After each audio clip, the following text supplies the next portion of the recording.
Alrighty, we're underway. Okay, everyone. So welcome to the Vitality Blueprint.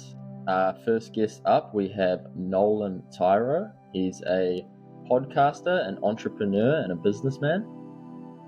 Nolan, say hello to everyone. What's up, guys? Man, I appreciate you having me on. We were just talking before, is like coming full circle, so I'm excited to be on. Awesome, brother. Yeah, it's good to have you on. So give us a bit of a background on you, Nolan. Obviously some of my listeners might not know who you are, so just give us a quick background. Probably most of them. So I'm from the United States. I've been playing sports my whole life. Played college baseball in the U.S. at the Division I level, and I really always wanted to be a professional athlete. That was like my goal since I was, I don't know, maybe 4 or 5 years old. That didn't come to fruition. I ended up having a solid career in college, but the athletic journey really got me into health and wellness and just trying to optimize my body, my life, my routines. And I know you share that same sentiment. So after college, really just had no clue what I wanted to do because I didn't really want to go the regular route, didn't want to go corporate or an office job. So I decided to start a podcast called the Tyro Experience. I've had you on, and now I'm pushing that full time really and writing for some health brands on the side, but that's pretty much where I'm at now. Awesome, man. And what was the catalyst really to make you go the different route rather than the 9 to 5 after college? That's a good question, man. The short answer is that I've literally known that since I was a kid. Like I remember being like, before I even had like cognitive thoughts, I was going to be an entrepreneur. I was going to be a baseball player. I was going to be a football player. I was going to be a basketball player. One or the other. It was never like I'm going to go. I know you have a background in engineering. I was never like I'm going to go be an engineer or I'm going to go be a accountant or something like that. It was really just something I never even considered, honestly. And that's not to say that it's wrong. Like both my parents are in that world, so it's just never something I really felt compelled to go into. Yeah, the 9 to 5 was never really on your radar. No. I mean, because like I said, I wanted to be a baseball player, right? So like I was already preparing myself for that kind of alternative route. Obviously, professional baseball is not a normal job. So I was already like kind of thinking that way. And then when I got out of college, I was like, damn, I really don't want to go into the office every day. So I tried to figure out a way to not make that the case. Yeah, and when did you stop playing baseball? Are you still playing now, or? No, so I graduated from Virginia Tech University at 2021, and then I played a 5th year where I went and did grad school at VCU. So that was 2022, so about a year ago. That's when I stopped. And in the last year, what's been the biggest, paradigm shift for you in terms of your life path, your, overall view on health and wellness and things like that? Dude, it has to be the word Tyro, honestly. That's why I named it. Like my socials is Tyro Nolan. That's not actually my name. Tyro is a word, means novice or beginner, and it stems from the Latin word meaning young soldier. And honestly, man, last April or so, I was pretty lost. Like I just had no idea what I wanted to do. I was mowing lawns. I had a little lawn business that I was doing, and I just felt lost. But I've always been communicative. I've always been extremely interested and curious about a lot of things. And I've always been able to talk to people, and I've enjoyed talking to people. So I decided to start the podcast, but what that really catalyzed was just this overall mindset of I'm going to be a beginner for the rest of my life. Because like there's these walls that we build up, and I was like thinking of all these things that I had to do to get to certain places that I wanted to go. And when I just started the podcast, when I started writing, when I started trying to build an online business, it just started to kind of fall into place. So I would say the word Tyro and what that means is basically just being a novice or beginner. Awesome, man. And what would your, any advice or tips be to people out there that are thinking of starting a business or thinking of doing something against the grain or just putting out there and putting some risk into their life? Well, I got to say, it's a little bit funny that I'm even being asked that, because I feel like I'm nowhere even close to where I want to be or where I feel like somebody should take everything I say with like a full confidence in what I'm saying, because I'm still learning, man. I'm still learning a ton. But what I will tell you is the most rewarding thing I've ever done in my entire life is starting the podcast and taking that risk. Because I mean, I spent like $500 on equipment right out of the gate, and I was like, okay, what's the worst that could happen? But it's also just the idea of like, what if I'm wasting my time? Like, what if I do all this and then it doesn't work out? And the way that I sort of thought through it myself was, the very worst that could happen is I learned that it's not for me. Yeah. Like that is the literal worst thing that could happen. So that's the advice. I mean, think about, and actually I would say think about two things. Think about what the absolute worst thing that could happen is, and then go like 2 steps to the right, because it's never going to be the worst that could happen. Like the very worst that could happen will never actually happen. It's going to be like a little bit in front of that. And then the other thing I would recommend people to do is think about what it would be like if it worked out better than you could possibly imagine. That's awesome. That's powerful, man. And it's a big thing, is just starting, right? That's where 99% of people don't get to, right? Not many people actually do start something, say a podcast, or start a business, or start doing something that they actually want to do, and they just live in the day-to-day, in the 9 to 5, which could be for them, but most people aren't really enjoying doing that, right? So what do you think is the biggest driver to actually start something and actually go from 0 to 1 and actually get moving? Yeah, well, I got to say, I mean, I know you took a big risk leaving your job, like, and pursuing the coaching career and now the podcast. That's a big risk in and of itself. And the way that I've always thought about it is, the reality is like the corporate job, the 9 to 5 route is actually like, it's the safer route by pretty much all accounts. You have steady income. You usually have a boss that has things that, like, what you need to do because your boss tells you what you need to do. Yeah.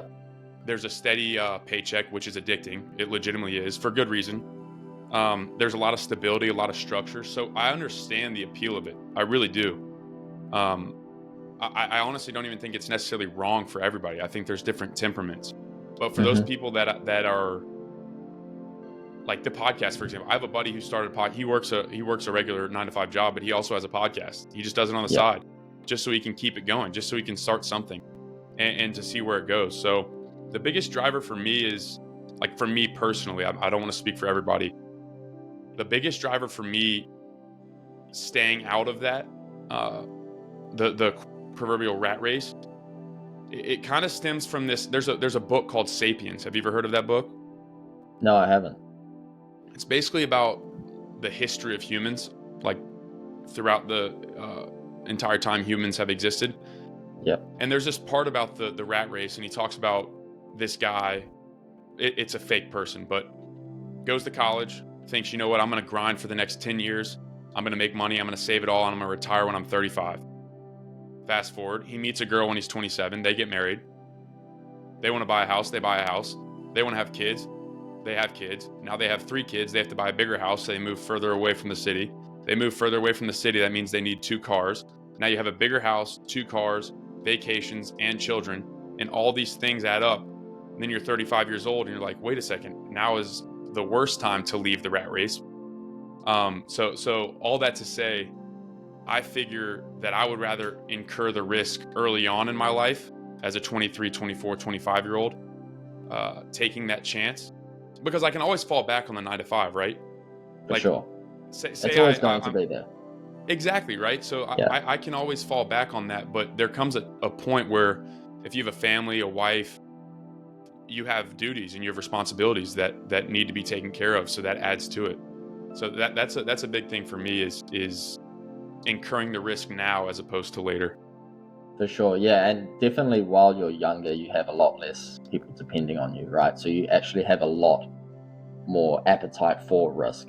So your level of risk that you can expose yourself to now when you're younger is going to be far greater than, like you said, when you're mid-30s, mid-40s, even when you're coming into your 50s, you need to be thinking about retirement and things like that, right? So it becomes much, much harder the further you wait to start. And that starting point, that's the hardest part for everyone. Yeah, totally. And I have a question for you. What was it for you? Like when because I never went into that route, right? I just Yeah. kind of like I just tried to like stay gritty. So like, how did you, what made you leave that sort of 9 to 5 world?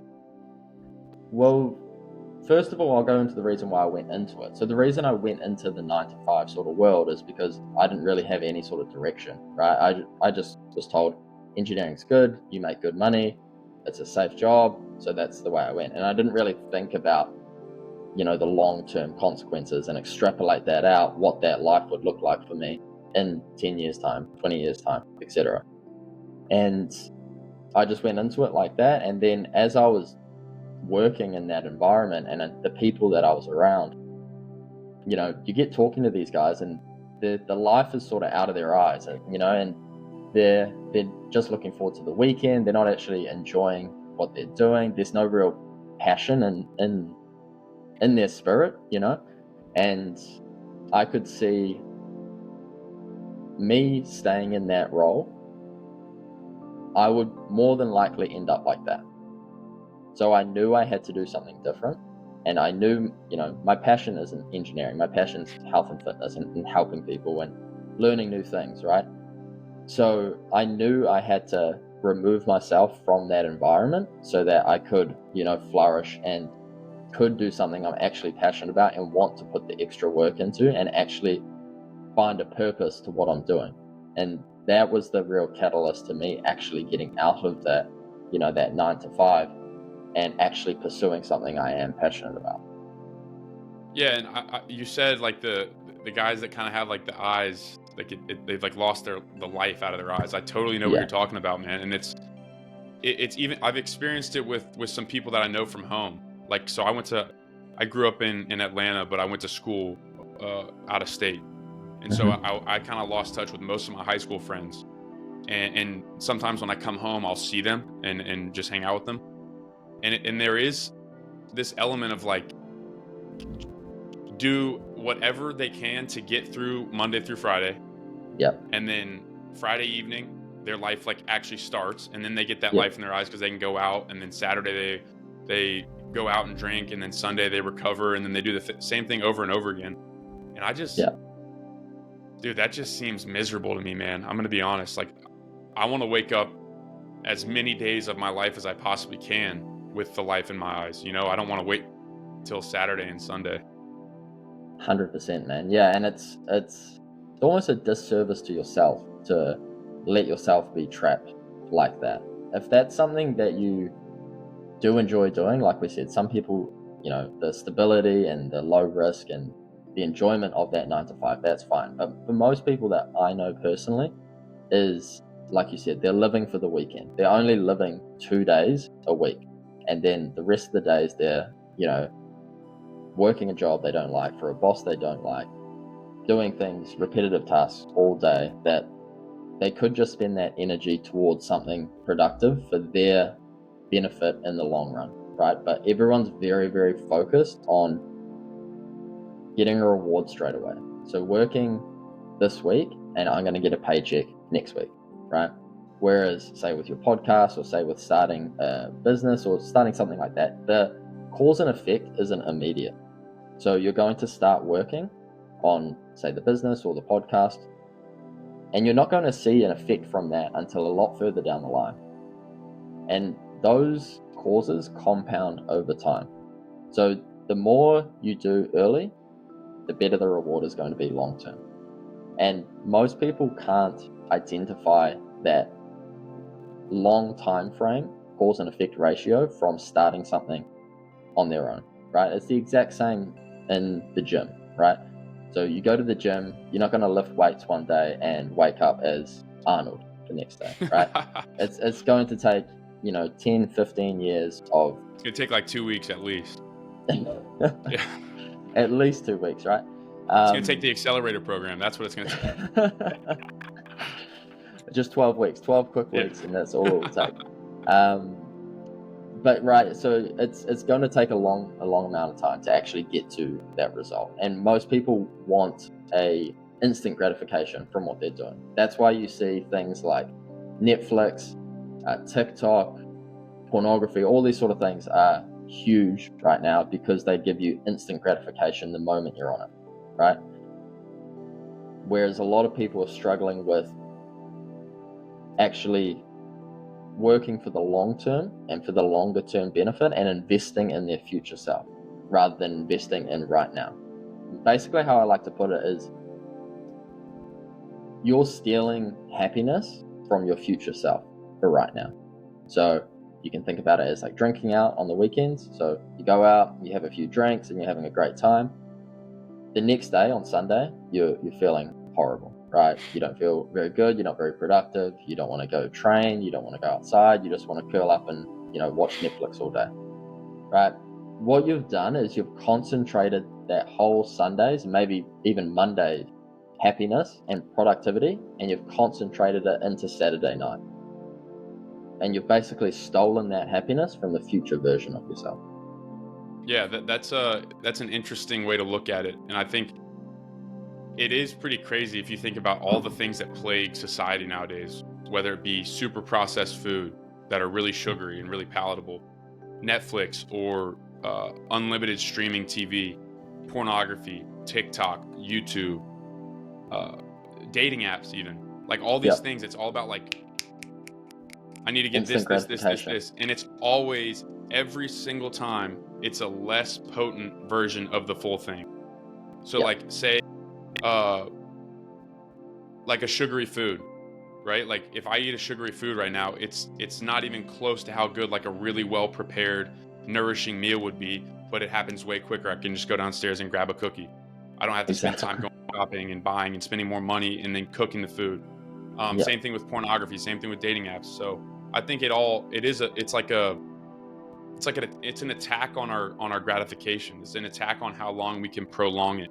But I do think I saw Chris Williamson talking about this recently. It is important to like be gratified at some point, right? Like I think some people, they're on the far end of the spectrum, they like never allow themselves to get rewarded. And then it's the exact same as the other side. You just become miserable over the long term. For sure. Yeah. And I feel like if you consistently invest into the future version of yourself, you consistently invest in who you're going to be tomorrow, eventually, tomorrow is going to come and all of those investments that you've made over time are paying off, and you're going to be living that better life. Maybe you have, the girlfriend that you want. Maybe you have the business that you want, or the job, or the income, or the nice car, whatever it may be, right? Whatever's going to make you happy. That's going to happen if you continuously invest into tomorrow or into your future, right? But if you keep stealing tomorrow's, happiness and tomorrow's productivity to put into today, it's a negatively exponential cycle, right? Whereas the other way, it's exponentially positive, right? Yeah, absolutely. I mean, it's what's the saying? The journey of 1,000 miles starts with a single step, right? So like you take one step, which direction is it going? Okay, it's going down. Well, now to get to the one step on top, you have to take 2 steps. And then say you keep going down. Now you have to take whatever that number is. And it keeps getting worse and worse. The gap keeps getting bigger and bigger. Yeah. Over the long term, especially, like think about in 10 years. Like there's a saying, another one where it's like we overestimate what we can do in a day and underestimate what we can do in a year. So it's like if you spend, like you mentioned, think about it. If you drink Friday, Saturday, and then are hungover Sunday, that's 3 days of every week. So that's almost half of a year that you've spent revolving around alcohol. So you think about if you invested that time, like you said, training or going to the beach or starting a side hustle or starting a podcast or doing something positive, that's a lot of investment. Like you will reap rewards. Even if it's just talking to people or reading a book or something, you're going to be in a better position than you were previously, right? Whereas if you continuously go down these negative routes, you're going to be in a worse and worse position the longer you extrapolate that time out, right? And you can see that in, guys that are, 30, 40, 50 that have done this negative cycle over a long time frame, and you can see the position that they sort of end themselves up in, right? And it's I don't mean to even laugh. I think it's pretty sad sometimes. Honest to God. Yeah. Like I think I've looked at a couple men that maybe in my younger years I kind of looked up to, and then now that I've become a little bit more level with them in terms of like I'm a young man now, I realize like that's not a life that I want to live. Like I don't want to revolve my life around watching other guys play sports. I don't want to revolve around my life going to a bar and drinking alcohol and spending my mornings hungover and headaches and tired and all this stuff. I don't want to revolve my life around X, Y, and Z thing that doesn't fulfill me, you know? And obviously I do think there's a caveat. Like we do have to do things, I believe that we have to do things that we don't want to do. And that's like a struggle for me, because I really do not like, I don't like authority. I've always been like super adverse to somebody telling me what to do. So when I have to do things that I really don't want to do, it's all the more gratifying when I do them, because then it's like, holy crap, you just, number one, you did the thing, you actually completed the task. And number two, you overcame that doubt or that self-talk that was telling you not to do it or that you didn't have to do it. So I think there's a caveat, like don't just go and I don't think it's do beneficial to go you and just don't like enjoy. Yes, yeah, I don't exactly. Yeah, for sure. Awesome, man. And so like, is there any sort of, that kind of leads me into my next question is, do you have like a guiding, philosophy or principle that you like to, revolve your life around at the moment? Or, has that changed over the last few years? Or, tell me about that. Definitely changed over the last few years. That's a good question. Or a philosophy. I believe that first and foremost, like I believe in God, and I believe that the creator of the universe wants me to become the best version of myself, and will give me the tools to do so. It's up to me to actually use those tools. So honestly, man, as of late, it really has been trying to live a more godly life. And what I mean by that is self-control, is compassion, is discipline, is energy. Like because I think a lot of times, like when people get nihilistic and down that route, I think that it really does. It spirals out of control pretty quickly. And I think in college, I went down like a pretty like, oh, well, whatever. I'm just kind of like here. I might as well just do whatever I want type vibe. And I really found myself pretty empty. It's very easy for that to snowball, Yeah, and I found myself pretty empty. I'm curious, maybe you have a similar experience, but as of late, man, it's really just been first and foremost just trying to live a godly life, become a godly man, and secondly, without question, is doing the thing, like doing whatever I need to do, or taking the step that may be risky and just like literally sending it and seeing what happens. I have a tendency, at least in the past, to like really overthink things. And so as of late, I've really just been trying to take a step and then reassess, take a step, reassess, as opposed to like paralysis analysis. Overthinking things. For sure. Yeah, the over analysis of a decision can cause to a lack of a decision, right? And over analyzing every single pro and con from each type of decision you make can just cause absolute stagnation in your life, right? And you can be stuck a year down the track trying to make the same decision, right? Whereas if you just made the wrong decision right at the start on day one, you could iterate what your decision was, you could, refine it, and then you'd be much further along than the guy that's just spent a whole year not making any decision. Dude, what you just said, I think is like one of the most important things for me personally, and perhaps other people out there as well, because I just think you're exactly right. Like it's the start that stops most people is a quote I like, because most people don't even start. So like it's not the second or third step. It's literally just starting a thing that stops them. And you're so right. Iterative decision making is something I got from Jocko Willink. I don't know if you're familiar with him. Yeah. He talks about iterative decision making because I like to think that it's actually a protection mechanism, like when we overanalyze. Because if I overanalyze, then I'm sure to find a bunch of holes. I'm sure to find a bunch of things that will go wrong. And if I do that, then I can justify not doing it. Yeah, right? 100%. And a good one to kind of go off that is, if you want to make something work, you'll find a way to make it work. And if you honestly don't want to make something work, you'll find an excuse why it won't. That's so true. That was written in my college baseball locker room. Yeah. Similar quotes. Yeah. Oh, what did he say? Oh, it had something to do with making something happen, and if not, like, you're making an excuse, something along those lines. But I'm familiar with the sentiment that you're sharing, and I totally agree. I mean, I've done it in my personal life before. Yeah, everyone's done it before, right? Like, if you really want to do something, you'll just make the decision to do it, and you're going to figure out a way to make it work. And if you honestly don't, but you're just telling yourself you do, and you're telling other people you do, you're going to find 1 to 50 reasons why this particular option won't work. But you're going to keep looking for another option, and then that option that has a couple things wrong, so I can't do that.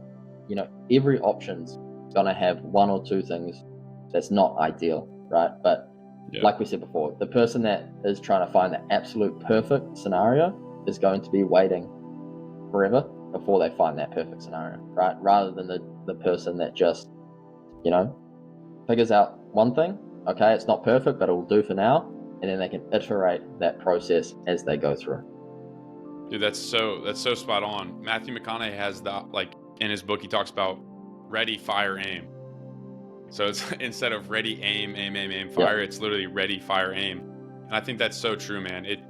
It's also more fun, like, at least in my experience, when I've actually done that, when I've taken a job in Florida on 2-week notice that I had no experience in. It was pretty fun. Like, I learned so much about myself. It was exhilarating because I literally had no idea what I was doing. When I started the podcast, or I'm sure you can relate, like when you left your job, it's like there's so much going on that you have to adapt so quickly. And I think that's where we really grow. But one thing that you mentioned that I want to circle back on is the options. Like, you'll just keep saying, oh, that's not that good, that's not that good, that's not that good. There was a study, I learned about this in a marketing class in college. There was a study that these people, I think it was in America, they went to a grocery store and they put out 6 jellies in an aisle, like on a little table or whatever. Yeah. And they measured how many people stopped, how long they stopped, and whether or not they bought the jelly. And then they put out 24 jellies, and they measured the exact same thing, 3 things: how many people stopped, how long they stopped, and if they bought. And when there was less jellies, when there was less options, people took more action, which is kind of counterintuitive in a way. But I think that's an important lesson in there as well, is too many options makes tyrants of us all. Like, you have to be disciplined to experience freedom, to quote Jocko Willink again. For sure. Yeah, the so many options is, like you said, it's going to lead to indecision. And you see that in marketing, you see that in sales, you see that everywhere, right? Is if there's, say, you go to the store and there's 1,000 different products, it's quite overwhelming, right? And then you don't know which ones I'm going to do some more research and figure it out. Whereas if there was just, 1 or 2, okay, there's this one, what one's better, this, perfect, done, But so many options is, like you said, it's just going to lead to indecision. So trying to minimize the amount of options you expose yourself to, it's very hard nowadays, especially with the internet, and you have every single option ever at your fingertips. It's hard to pick a direction and just go, right? But that's the most important thing to do, I feel, is just figure out, this is going to work right now. I feel like I'm repeating myself about, just starting, but that's the biggest thing, right? No, I think it's worth repeating. And I think that there's, just like anything, there's a dichotomy. Like, it's all a balance, right? Like, I don't believe that any real answers are on the extremes. And what I mean by that is, you want to choose, like, you want to start, you want to actually take action, but you also don't want to be impulsive, and you don't want to act like manically, right? So there's this fine balance. But I do think, for me personally, and anybody out there that has a similar temperament, being action oriented, because as I mentioned, like I'm a self described like overthinker in a lot of ways. So when I am action biased, like when I'm okay, I have two data points. Okay, let's just make a decision, whatever. Okay, I have one data point. Let's just make a decision, whatever. I'm so much happier. I'm so much more fulfilled. I'm so much more excited about waking up than I am when I'm just like trying to think about all these different things, right? Because it's so true. I mean, we keep saying it, but like iterative decision making, like the next decision that you make, you can change, like, or you can't change that decision, but like you can take that step, look up, look around. You know what? I'm actually about like 10 degrees off. I want to turn a little bit left. Okay, I'll walk that way, and then take another. Exactly. You know what I'm saying? It's not like it's not like you're sentencing yourself to the rest of your life. At least not at our age. Yeah, for sure. And that brings me on a good point next. So I see you've, just launched, a business where you're selling, it's Tyro glass, right? So tell us a bit about that. Yeah, you know what's so this is actually this is good. So I've learned so much, man. I've learned an incredible amount. But basically, Tyro glass it's a lead and cadmium free glass bottle in custom cork, cleaned with 0 chemicals from Portugal. And the reason that I created this product or developed this product is we've talked at length, and I'm sure you will talk at length on this podcast about environmental toxins, microplastics, all these things. I don't like those. I don't want them to be in my life. So I had this massive metal water bottle, and it was good, but it was like 20 pounds. It was actually massive. Yeah. And the other thing about a lot of stainless steel and different metals is they're cleaned in the factories with different chemicals that I don't want to touch what I put on my body or my food or drink. And so, I figured I looked around for something with the first thing I bought was a metal or a glass jug with a plastic cap. And then I realized, wait a second, I'm putting a plastic cap where my lips touch. That doesn't sound too good to me. And so then I looked for something with cork that was still big and could hold like 64 to 128 ounces. And I couldn't find anything. Long story short, I decided to create them. I got the corks custom made in Portugal, and that was a whole process. But it's important. I do want to focus in on this point because I posted on Twitter on Friday. It was when it launched, and I got over 1 million views. It probably got, I don't even know, hundreds of comments talking about I'm a grifter, talking about this is BS. He's just trying to scam you. He's trying to take your money. All this crazy stuff, man. Like negative energy at me like I've never had in my life. So it was an interesting lesson. But my point, and the reason I brought that up, is I was very direct. I tweeted the next day or something about explaining some of the comments. Well, first off, the shots at my character, like saying I'm a grifter or a scammer, those kind of fall off my back because I know who I am. I know that I'm a man of character. I know that I would never intentionally scam or rip somebody off. But for me, this is so important. Talk about starting. How many businesses have I started online or e-commerce? 0. How much experience do I have in e-commerce? 0. How many websites have I built? 0. How many times have I marketed a product? 0. How many times have I developed a product? 0. So why did I start this business? Was literally to learn. Like I'm treating it as like a crash course in e-commerce.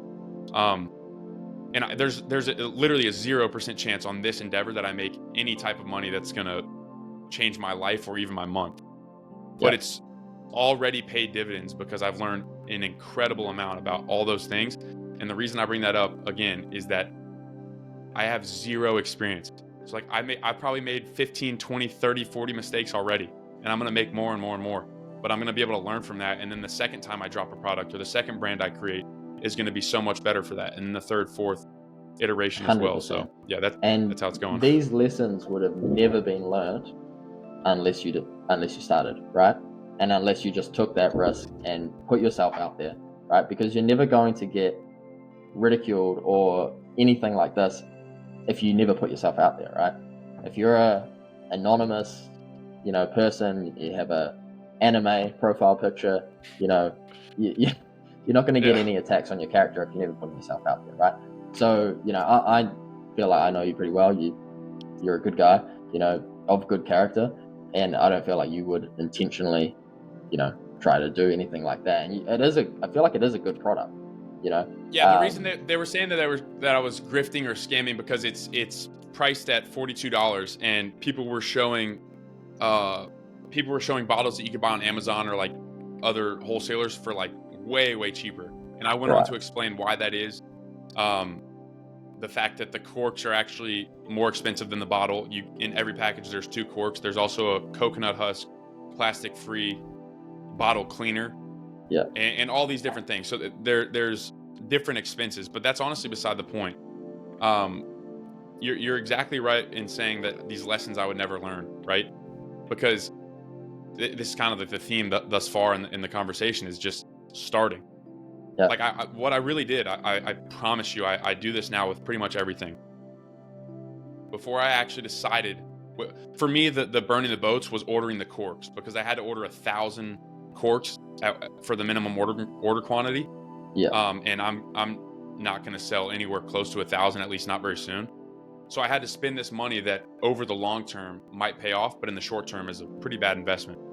And so I decided to do that. But before I did that, I did what I said earlier. Like, I literally said, what's the worst that could happen?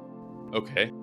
And what's funny is the worst that could happen almost happened. Like, I basically got shit on by like 1 million people on Twitter. But the worst that could happen is I spend a few $1,000s on these corks and it doesn't work out. I spend a few $1,000s on other stuff, like just behind the scenes. Basically, long story short, I spend a handful of $1,000 that I lose if it goes all to shit. I spend a good amount of hours communicating with manufacturers, learning how to design products, learning how to source products, learning how to build a website, learning how to market, learning how to get a logo, learning how to do all these things. And then that's the worst that could happen. And then I'm like, wait a second, that doesn't sound too bad, because then I'll actually have all this knowledge, right? And then the best thing that could happen is another thing I thought about is like, well, maybe I'll actually sell out of the product. It'll be a good launch. I'll hopefully make a little bit of money. I'll learn X, Y, and Z thing. And so after that, it was kind of just like, I might as well just send it. Yeah, 100%. And I feel like an important thing to note is whether something's deemed a success or a failure isn't solely on, the monetary value. So even if you spend, say, I don't know, $2,000, $5,000, whatever it is, on launching this, right? And then the absolute worst thing that can happen happens, but you learn an invaluable amount of lessons from that. You're basically just paid whatever, X amount of $1,000 to learn $100,000 worth of lessons, right? So it's actually a success. So if you look at it like that, right? And everything that happens in your life, it's only going to have a positive or a negative effect based on your interpretation of that event, right? So, the best example is someone cuts you off in traffic, right? Guy cuts you off in traffic and you scream at him and you're yelling at him and, maybe something like that, maybe he pulls a gun out on you, I don't know, right? But it's a negative event, right? Because some guy cut you off in traffic, but you interpreted it that he's personally attacking you, right? And then you attack them back, and then it maybe ruins the rest of your day. Or, same event happens, some guy cuts you off in traffic, and then you think, oh, damn. You pull back a little bit and think, oh, he might be, rushing to the hospital, his baby's just getting born, or maybe there's an emergency, or he's obviously in more of a rush than me, so I need to let him go. And then 5 seconds later, it's out of your mind, right? So it's your internalization of the same event is what gives it power, either in a negative or a positive way, right? So that same idea, we can put that into exactly what you've experienced, right? Is all of this noise coming from online, it's actually not negative or positive until you've internalized it, right? And if you learn even one lesson from that, I'd say that's a positive thing. And and unequivocally, I've learned significantly more than one lesson. Like, I've already learned a ton of things. And you're exactly right. I've actually done this in my, I'm not perfect about it, but many times now, if somebody cuts me off, I will say out loud, I hope you get to where you're going. Because you're exactly right. Like, that person literally could have a young daughter at home who just called him, hey, somebody just broke in. It could be going to the hospital, any number of things, right? And we like to like personalize things. We like to think, hey, this dude just cut me off. And how arrogant is that? Like he knows who I am. You know? Exactly right. It's like he doesn't know who I am, dude. Like it doesn't matter. And you're so right. It's when you handle it the second way that you described, it's literally like a non-factor. It's a non-event. 10 seconds down the road, you forget that it happened. Whereas the first way, it might even ruin your whole day. Yeah. Which is not good in my opinion. That gives a lot of power to the person that you're mad at. Exactly right. And it goes back to that same thing. It's like you can never give offense to someone. You can only take offense. You know?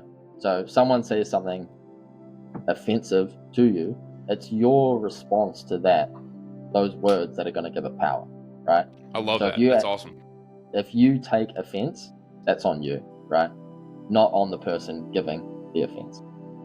I like that a lot. You can't give offense; you can only take it. Yeah.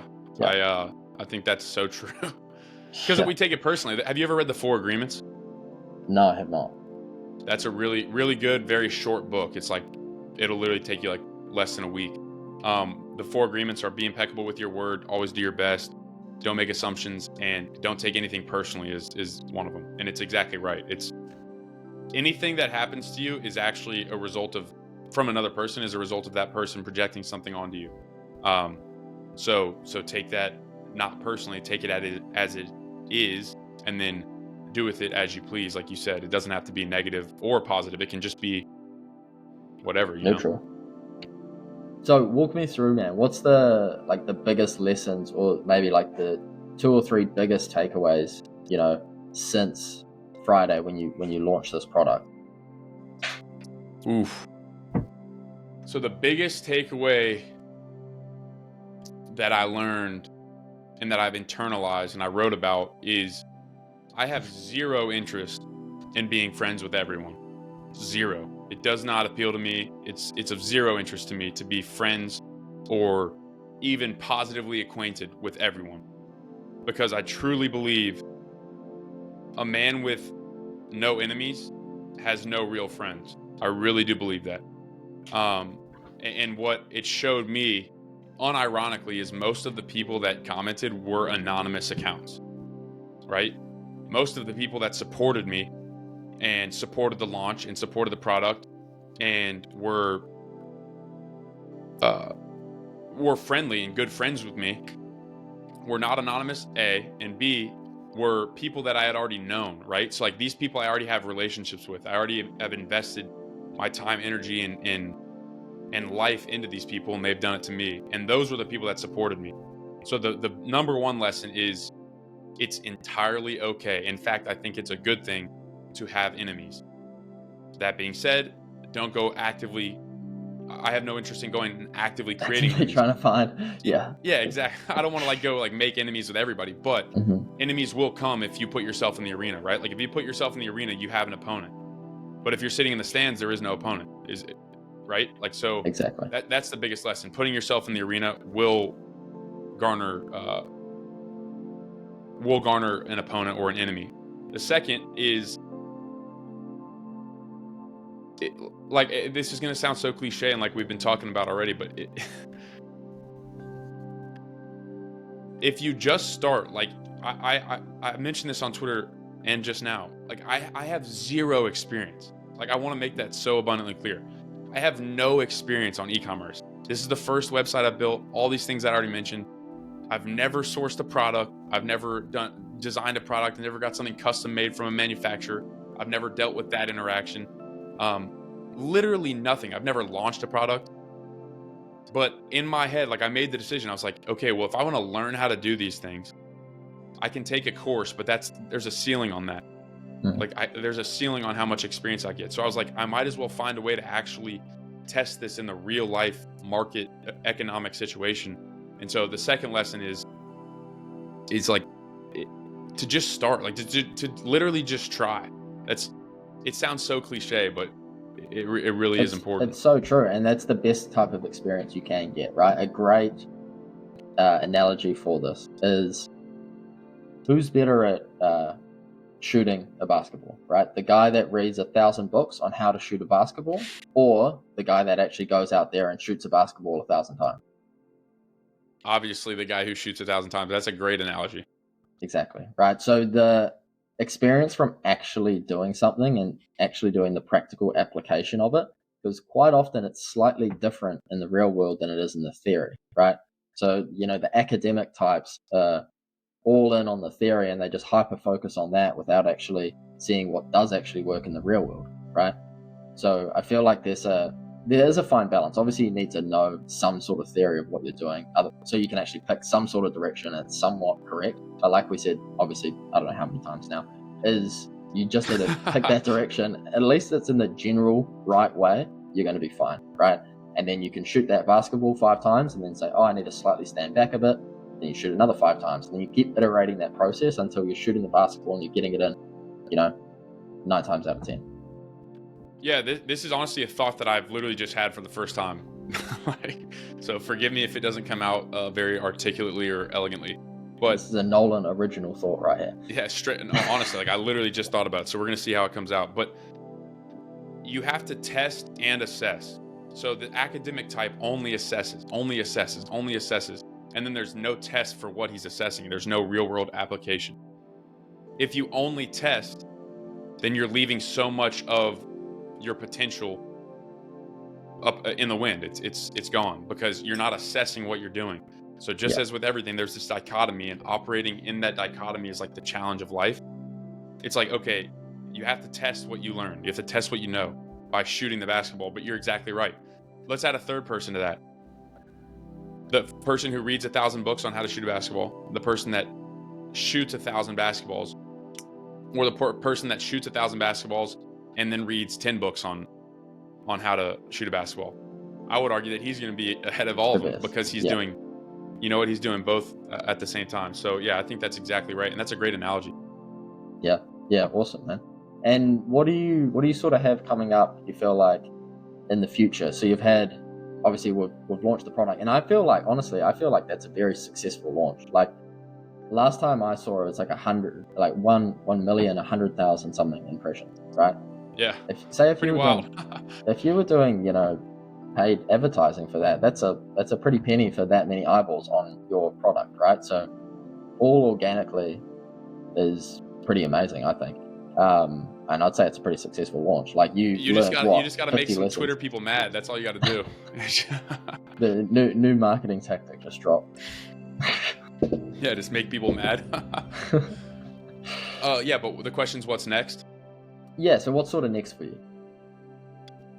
Well, so this is pretty cool, and even just talking with you about it is pretty wild. I'm about to say it out loud. I'm about to hit my 50th episode on the podcast, which is, considering I think you're my 14th episode, like I mentioned, maybe 3 months ago, and I've really been hitting the podcast hard. Like I've been hammering it. 2 podcasts a week since I can't remember. I started in May, so 2 podcasts a week since maybe August or July. But so 50th episode of the podcast, which is pretty cool for me to think about looking back on. I'm so stoked that you're starting a podcast, dude. Like I really am. I think you're, number one, you already are crushing it. You're doing a great job. Number 2, I think you're going to continue to get better and talk with some incredible people. So I really am stoked for you, because personally, like I've mentioned, it's the most gratifying thing that I've ever done.